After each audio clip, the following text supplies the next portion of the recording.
नमस्कार मंडळी, कसे आहात सगळे? तर आजचा ब्लॉग मी इव्हिनिंग पासून स्टार्ट करतेय. तर मी कालच्या ब्लॉग मध्ये बोलले की तुम्हाला मी आज इव्हिनिंगला काय करेल ते मी नेक्स्ट ब्लॉग मध्ये दाखवेल. तर मी आज इव्हिनिंगला आले होते माझ्या मम्मीकडे आले होते. म्हणजे मम्मी आणि मी आम्ही सेम बिल्डिंग मध्येच राहतो, एकाच बिल्डिंग मध्ये राहतो. तर मी आज जेवण पण संध्याकाळी मम्मीकडेच आहे. तर चला बघूया मम्मी काय करते. तर इथे मम्मी बनवत होती चकोल्या. तर चकोल्या कोणाकोणाला माहिती आहे ते नक्की कमेंट करून सांगा. डाळ स्वच्छ धुवून त्यात टोमॅटो टाकून ती शिजायला ठेवली. मम्मी तू काय काय घेतलं चकोल्यासाठी?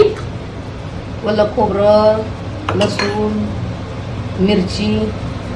आता हे लसूण आणि खोबरं वाटून घ्यायचं.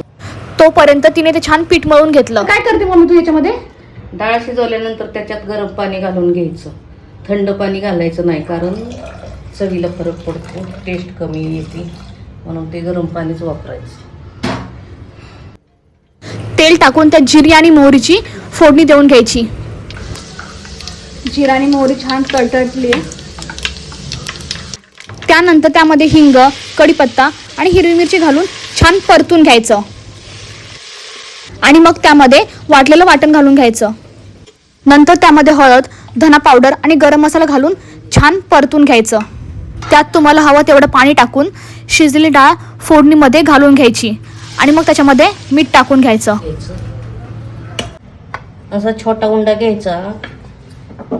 आपण चपाती लाटतो तशी चपाती लाटायची. जास्त पातळ पण नाही आणि जास्त जाड पण नाही लाटायची नाही, जरा मीडियम लाटायची.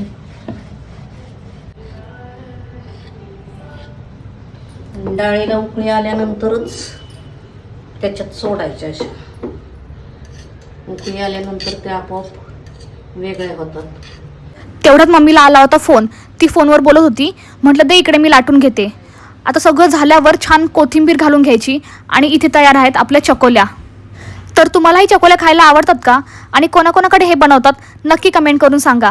आणि पावसात ह्या वाफाळलेल्या चकोल्या तर एकदम मस्त लागतात. तर आम्ही आता जेवून घेतो. भेटत आपण नेक्स्ट व्लॉगमध्ये. तोपर्यंत बाय.